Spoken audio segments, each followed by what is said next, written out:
여호수아가 또 르우벤 지파와 갓 지파와 므낫세 반 지파에게 말하여 이르되 여호와의 종 모세가 너희에게 명령하여 이르기를 너희의 하나님 여호와께서 너희에게 안식을 주시며 이 땅을 너희에게 주시리라 하였나니 너희는 그 말을 기억하라. 너희의 처자와 가축은 모세가 너희에게 준 요단 이쪽 땅에 머무르려니와 너희 모든 용사들은 무장하고 너희의 형제보다 앞서 건너가서 그들을 돕되 여호와께서 너희를 안식하게 하신 것 같이 너희의 형제도 안식하며 그들도 너희의 하나님 여호와께서 주시는 그 땅을 차지하기까지 하라. 그리고 너희는 너희 소유지 곧 여호와의 종 모세가 너희에게 준 요단 이쪽 해 돋는 곳으로 돌아와서 그것을 차지할지니라. 그들이 여호수아에게 대답하여 이르되 당신이 우리에게 명령하신 것은 우리가 다 행할 것이요 당신이 우리를 보내시는 곳에는 우리가 가리다. 우리는 범사에 모세에게 순종한 것 같이 당신에게 순종하려니와 오직 당신의 하나님 여호와께서 모세와 함께 계시던 것 같이 당신과 함께 계시기를 원하나이다. 다 같이 읽겠습니다. 누구든지 당신의 명령을 거역하며 당신의 말씀을 순종하지 아니하는 자는 죽임을 당하리니 오직 강하고 담대하소서. 오늘도 거룩한 주님의 날 하나님께서 허락하신 말씀을 들을 때 하나님의 은혜가 저와 여러분들에게 풍성하기를 주의 이름으로 축복합니다. 세상에서는 멋진 사람들도 참 많이 있습니다. 그리고 멋진 그런 자연, 풍경들도 많이 있습니다. 그러나 성경 속에서 멋진 사람들이 더 많이 있다는 것을 우리는 알아야만 됩니다. 여기에서 멋지다는 것을 묵상하고 싶습니다. 지금은 사순절 기간을 지나가는데 예수님을 바라볼 때 생각할 때 무엇을 묵상할까? 저는 한 주간 이 멋지다 그런 단어가 떠오르게 됐습니다. 이 사람들이 생각하는 멋지다 이런 말은요 잘 만들어지고 잘 가꾸어진 상태를 멋지다 이렇게 말을 합니다. 그래서 사람도 어떤 자연도 그렇게 되어 있는 사람 그런 자연을 바라볼 때는 정말 멋지구나. 야, 참 멋지다. 우리가 이렇게 표현을 하게 됩니다. 여기서 한 가지 우리가 분명히 알아야 되는 것은 이 멋지다는 이런 단어의 뜻이 우리 사람의 그런 단어의 뜻과 하나님이 말씀하는 그런 단어의 뜻은 분명히 다르다는 사실입니다. 이것을 우리가 알아야 됩니다. 우리 하나님께서는 우리가 사무엘상 16장 7절에도 보면은 이 사람을 외모로 취하지 아니하신다 하셨습니다. 사람의 그 중심을 보신다고 하셨어요. 그러니까 우리 하나님은 우리 사람들처럼 외모로 판단하거나 이렇게 말을 하는 것이 아니라 우리의 중심을 보고 하나님은 판단하시고 말을 하신다. 이렇게 우리에게 말씀을 합니다. 따라서 이사야 55장 8절 9절에도 보면 우리의 사람의 생각과 하나님의 생각은 다르다. 분명히 말씀하셨습니다. 그래서 우리가 성경을 바라볼 때는 하나님의 관점으로 하나님의 생각으로 성경을 바라보고 성경을 깨달아야만 그 하나님의 마음으로 우리가 온전하게 성경을 깨달을 수가 있습니다. 오늘 이 한 가지 예로도 우리가 알 수가 있는 것입니다. 그렇다면 중심을 보시는 그 하나님께서 누구를 멋진 사람으로 말을 할까? 이 부분을 우리가 알아야 되는데 오늘 본문을 통해서 그것을 한번 살펴보도록 하겠습니다. 이제 본문의 상황은 그렇습니다. 하나님께서 이제 모세를 통해서 이스라엘 백성들이 그렇게 애굽에서 수백 년 동안 종로로 타면서 살았죠. 그러나 하나님께서는 아브라함에게 약속했던 그 약속대로 이스라엘 백성들을 이제 출애굽시킵니다. 애굽에서 탈출을 시키는 것이죠. 그래서 이스라엘 백성들이 애굽에서 나왔죠. 모세가 이 백성들을 이끌고 이제 홍해바다 앞에 섰습니다. 앞에는 바다가 막혀 있습니다. 그런데 뒤에서는 애국 군대가 추격해 오는 거예요. 따라서 바다를 건너가야 되는데 건널 수가 있어야죠. 만약에 이대로 있다가는 이스라엘 백성들은 애국 군대에 의해서 다 죽음을 당할 수밖에 없습니다. 아니면 다시 끌려가던가. 이때 백성들은 모세를 향해서 원망하면서 간청을 합니다. 모세는 이 모습을 보고 하나님 앞에 간절하게 기도합니다. 그때 하나님께서 응답하세요. 모세야, 네 손에 있는 지팡이를 내밀어라. 모세가 그 말에 순종해서 지팡이를 내밀었더니 바다가 갈라집니다. 이 홍해바다가 갈라지는 사건이죠. 그래서 이스라엘 백성들이 이제 홍해바다를 건너가게 되는 거죠. 이렇게 해서 광야 생활이 시작이 됩니다. 광야 40년 동안 이스라엘 백성들은 참 많은 어려움도 겪고 많은 일들을 겪으면서 살아갑니다. 여러분, 광야가 그렇게 편한 때가 아니죠. 광야는 다 뭐든지 부족하고 힘들고 먹을 것도 없고요. 정말 뭐 잠자리가 편합니까? 어떻게 됩니까? 아무것도 안 됩니다. 하나님께서 이스라엘 백성들을 이 광야 속에다가 집어넣었어요. 그런데 하나님은 왜 그랬을까요? 교육시키고 있는 거예요. 하나님이 훈련시키고 있는 거예요. 무슨 훈련입니까? 하나님을 알게 하는 겁니다. 애굽에서 이스라엘 백성들이 수백 년 동안 살아오면서 그들은 그냥 애굽 문화에 젖어 있었던 거예요.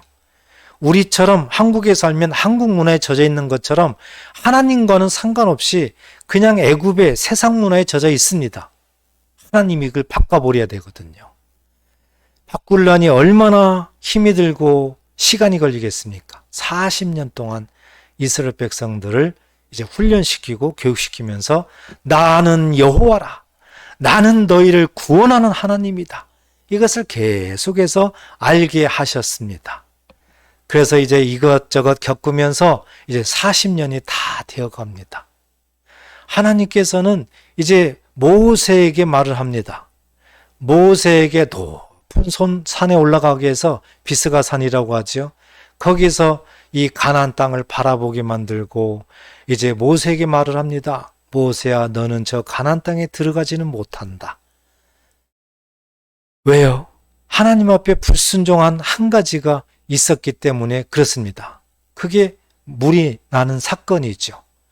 그게 이제 바위를 지시하라. 이런 사건을 이제 하나님께서는 이제 모세에게 말을 했는데 그만 이 바위를 막 화를 내면서 두드렸잖아요. 이것이 하나님 말씀에 불순종함으로 인해 가지고 하나님은 모세에게는 너는 가나안 땅은 들어가질 못한다. 네 후계자 여호수아를 세웠죠. 후계자를 통해서 이제 가나안 땅으로 내 백성들을 인도하게 하라. 이제 이렇게 한 겁니다. 그래서 하나님 말씀대로 모세는 가나안 땅에 들어가지 못하고 이제 죽습니다. 여호수아가 이제 가나안 땅에 들어가게 되는데 이제 가나안 땅에 들어가려면은 이제 요단강 여기가 또 문제인 거예요. 요단강을 또 건너가야 되는 겁니다. 이스라엘 백성들은 이제 요단강 동쪽에 있고 가나안 땅은 서쪽에 있는 겁니다. 여기를 건너가야 되는 거죠. 이것이 또 문제의 직면에 있는 겁니다. 자, 이런 상황에서 오늘 본문 말씀이 이제 우리들에게 주어져 있는 겁니다. 12절에 보니까 여호수아가 또 루벤 지파와 갓 지파와 므낫세 반 지파에게 말하여 이르되 그랬습니다. 자, 여기에 이스라엘의 그 지파는 12지파입니다. 이 12지파 중에 오늘 본문에 루벤 지파, 갓 지파, 므낫세 반 지파 그랬어요. 그러니까 므낫세 지파 그러면은 온전한 한 지파인데 반 지파 그랬으니까는 2분의 1이에요. 그러니까 두 지파 반이죠. 이 지파에게 이제 말을 하게 됩니다. 어떤 말을 해요? 13절 보니까 여호와의 종 모세가 너희에게 명령하여 이르기를 너희의 하나님 여호와께서 너희에게 안식을 주시며 이 땅을 너희에게 주시리라 하였나니 너희는 그 말을 기억하라. 너희의 처자와 가축은 모세가 너희에게 준 요단 이쪽 땅에 머무르려니와 너희 모든 용사들은 무장하고 너희의 형제보다 앞서 건너가서 그들을 돕되 그랬습니다. 자, 여호수아가 이 두 지파 반에게 말을 합니다. 두 지파 반이 중요해요. 루벤, 갓, 므낫세 반지파. 이 두 지파 반이 그 당시에 여호수아서를 보면은 약 한 4만 명 정도 된다고 합니다. 자, 이 지파에게 말을 합니다.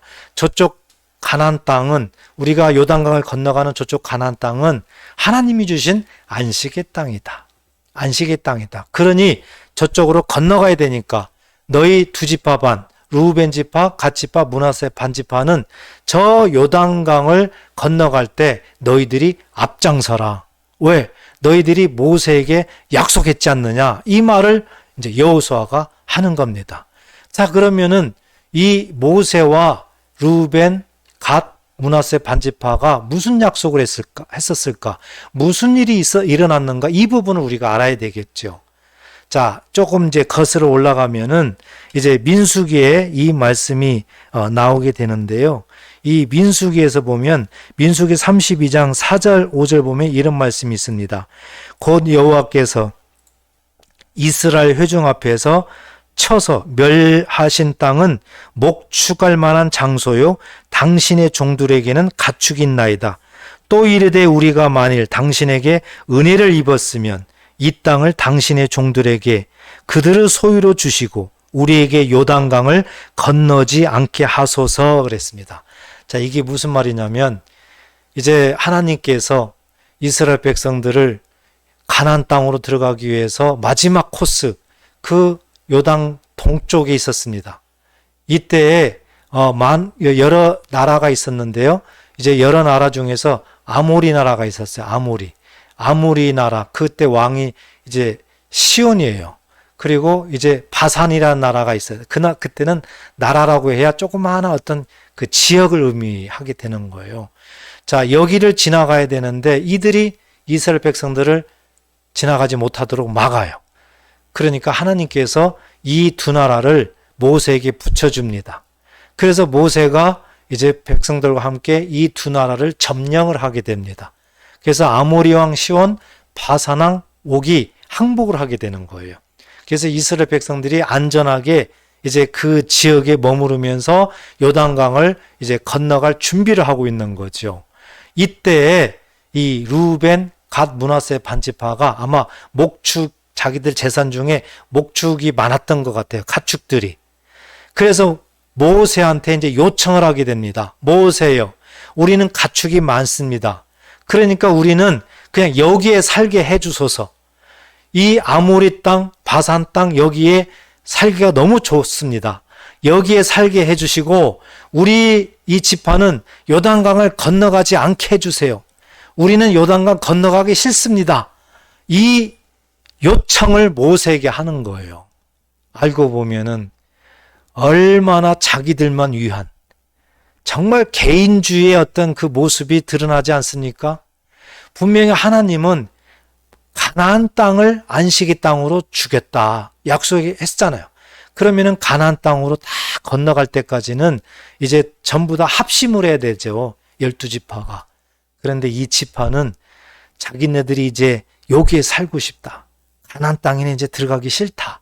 우리는 가축이 많으니까 내 처자와 모든 자들이 그냥 여기에 살고 싶다.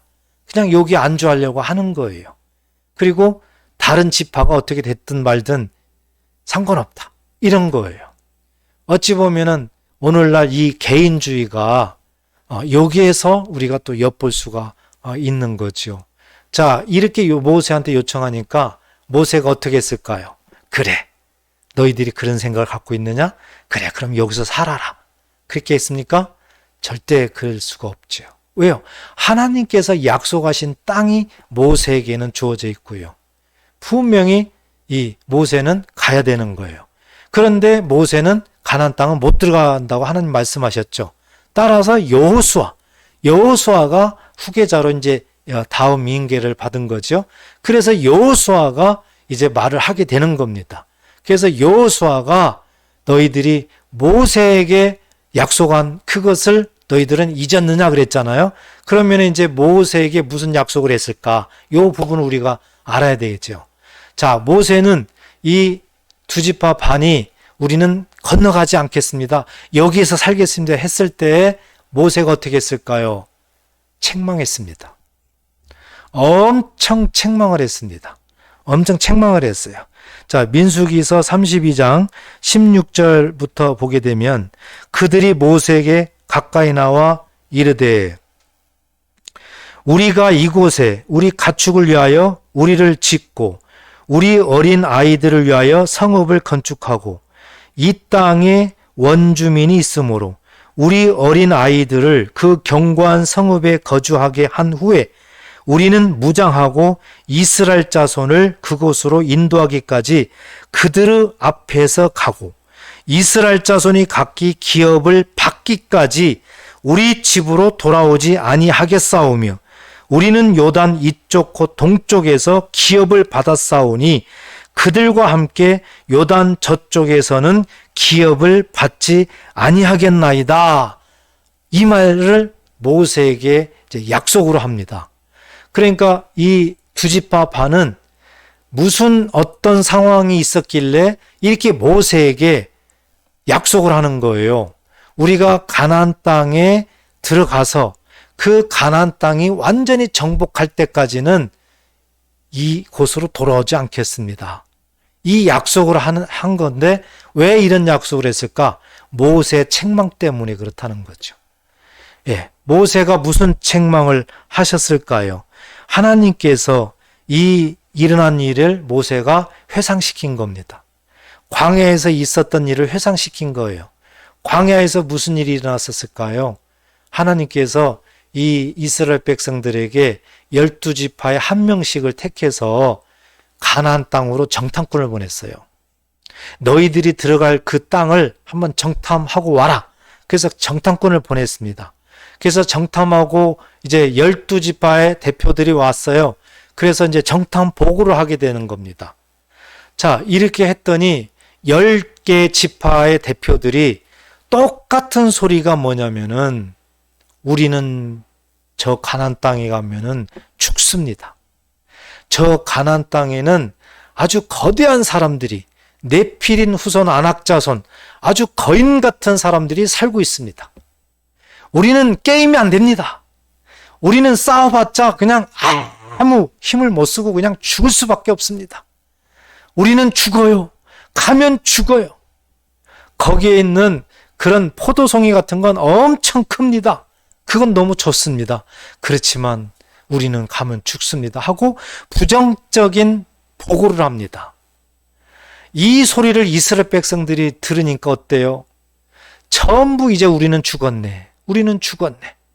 이제 우리는 죽었어 하고 모세를 막 원망합니다. 모세를 죽이려고 합니다. 이때 12지파 중에 2지파가 남았죠. 그 지파의 대표가 누구냐면 하나는 여호수아고 하나는 갈렙이라는 사람이에요. 이 두 사람은 완전 반대로 보고를 합니다. 아니야, 그렇지 않아. 하나님이 우리와 함께 계시는데 우리는 가나안 땅에 들어가면은 가나안 사람들은 우리들은 밥이야. 우리가 이겨, 우리가 승리하는 거야. 하나님이 우리와 함께 계시기 때문에 우리는 이긴다. 이렇게 완전히 10지파와는 반대로 보고를 하게 됩니다. 하나님께서 이 소리를 다 듣고 계셨어요. 그리고 모세한테 모세야, 이 백성들이 언제까지 나를 원망하겠느냐? 언제까지 나를 멸시하겠느냐? 내가 많은 표적을 보였음에도 이들이 나를 믿지 않는구나 하면서 모세에게 말합니다. 내가 이 백성들을 다 죽이겠다. 그리고 모세 너를 통해서 다시 큰 민족을 이루겠다. 민수기 14장 11절에 말씀을 하셨습니다. 이때 모세가 하나님 앞에 간청을 합니다. 하나님, 절대 그러지 마십시오. 이 백성을 용서해 주십시오. 하고 모세가 간청을 합니다. 하나님은 모세의 간청을 듣고 하나님이 뜻을 돌이켜서 이 백성들을 그 당시에는 죽이질 않습니다. 그리고 하나님의 뜻을 펼쳐나가는 거예요.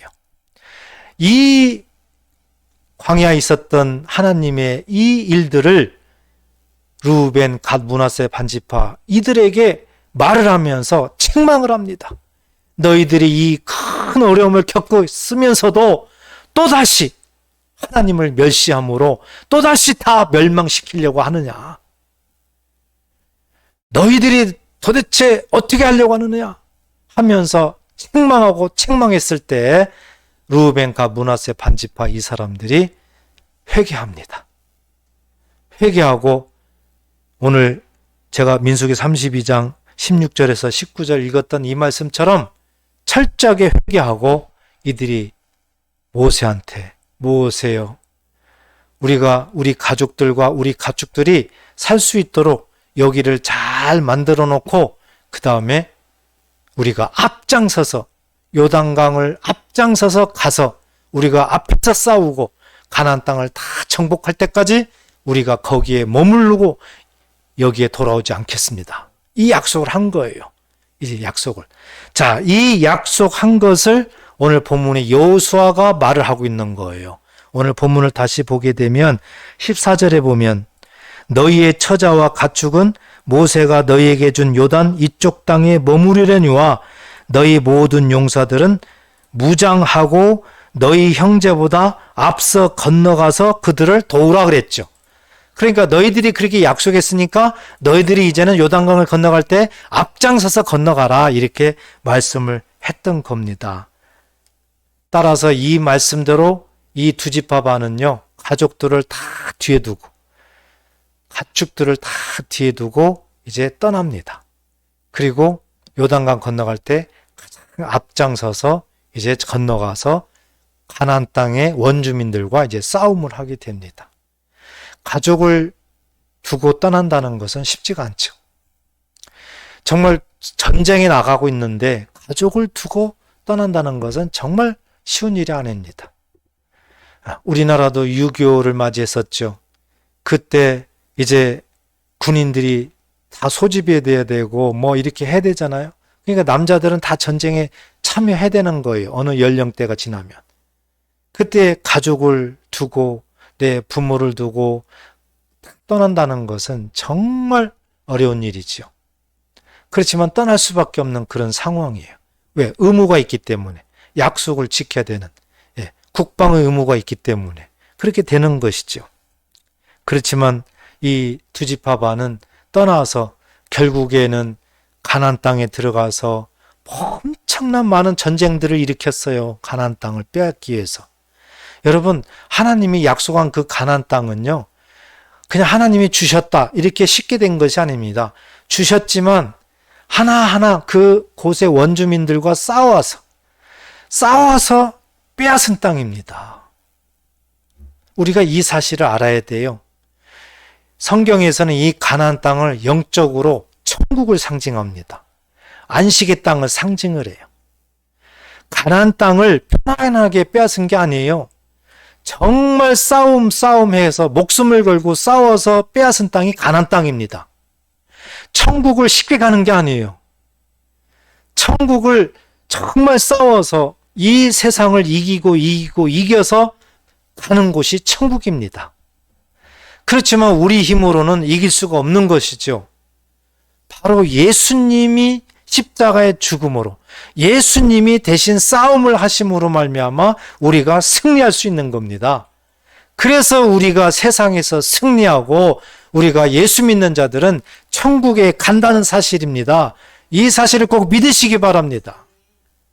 많은 사람들은 너무 쉽게 생각해요. 많은 사람들은 예수를 너무 쉽게 믿고 또 너무 쉽게 천국 간다고 생각을 합니다. 아닙니다. 정말 천국 가기까지는 하나님께서 독생자 예수를 이 땅에 보내서 처절하게 싸움을 하게 했어요. 처절하게 십자가에 죽게 하셨어요. 그리고 승리케 하셔서 믿는 자들을 천국으로 인도하신 것입니다. 그 당시에 르우벤, 갓, 므낫세 반지파 정말 목숨 걸고 가나안 땅에 들어가서 처절하게 싸움을 했습니다. 결국 승리했습니다. 그래서 가나안 땅이 하나님의 약속의 땅 그대로 다 약속대로 이루어졌다는 사실입니다. 자, 이렇게 해서 이제 이 이스라엘 백성들이 가나안 땅에 들어가고 이제 모든 것들이 이제 이루어지는 것입니다. 이때 이제 여호수아가 르우벤, 갓, 므낫세 반지파에게 이제 이들에게 명령을 합니다. 무슨 명령을 해요? 이제는 다 끝났으니까 요단강을 건너가라. 동쪽으로 건너가서 너희들이 가족들이 또 가축들이 있는 거기에 가서 이제는 살아라. 이렇게 여호수아가 나중에 보면은 말을 하게 됩니다.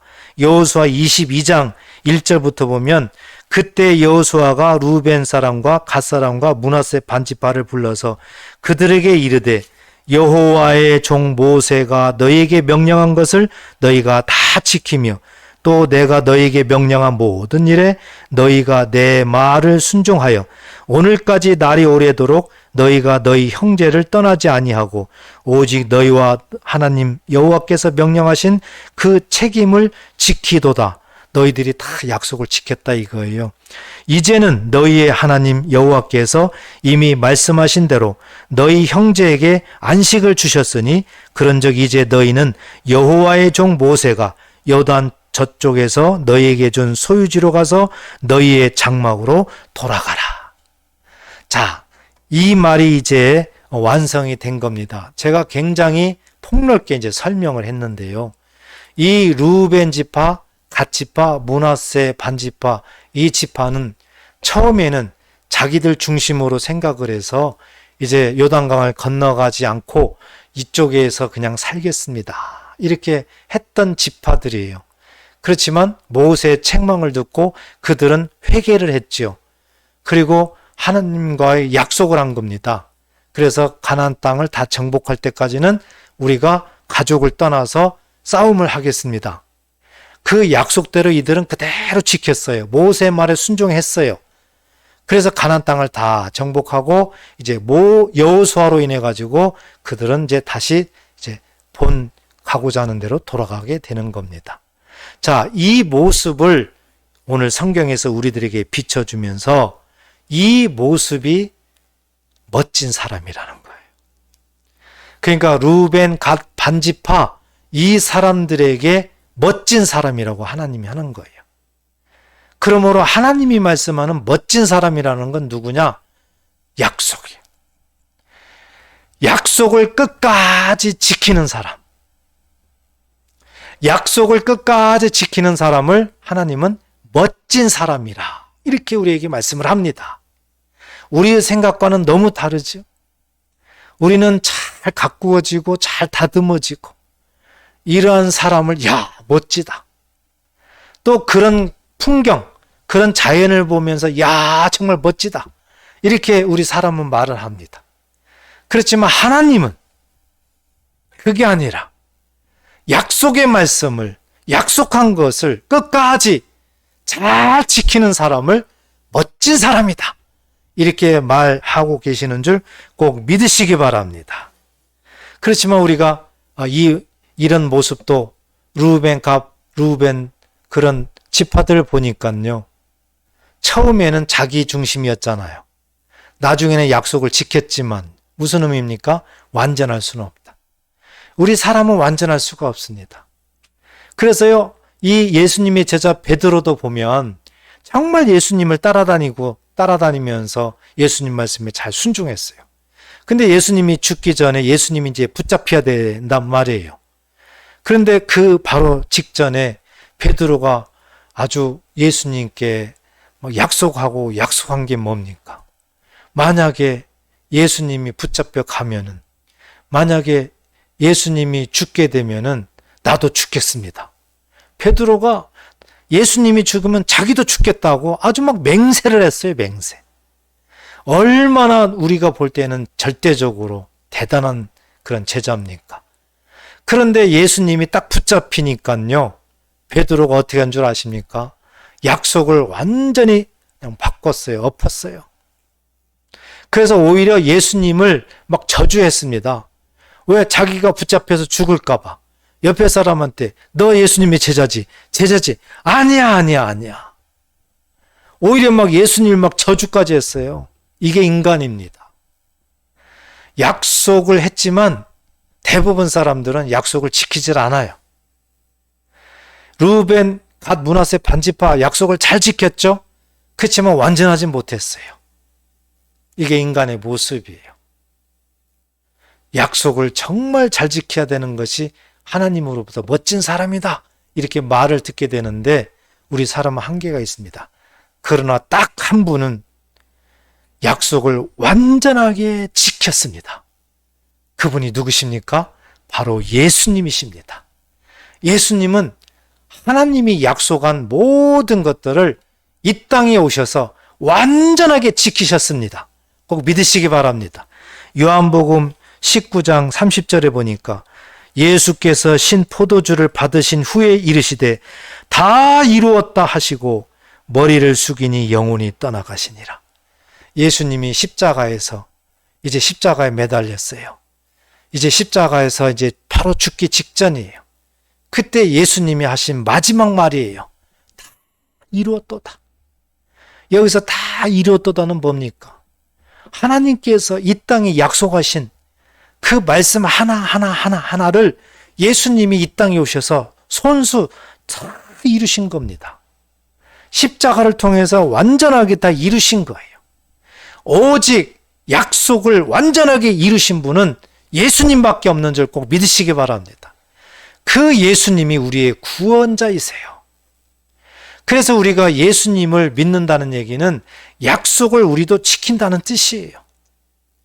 그냥 말로만 예수 믿는다 아무 소용 없습니다. 예수님을 믿는다는 것은 예수님이 하신 일을 우리도 닮아가는 것이 예수 믿는 겁니다. 따라서 우리가 세상에서 많은 약속들이 있죠.